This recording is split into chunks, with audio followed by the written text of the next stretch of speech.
Hey there, welcome back to the channel. Today we're going to tackle a common problem that many of us face when using our devices.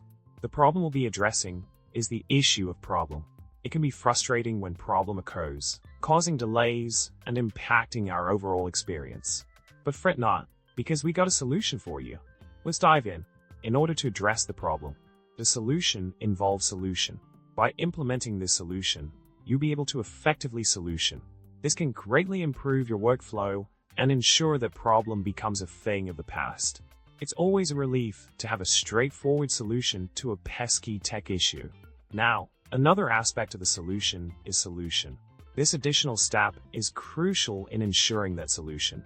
By following these steps carefully, you'll be able to overcome the problem with ease.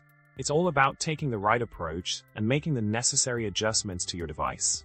To sum it up, problem could be a real headache, but with the right solution in hand, you can overcome it smoothly.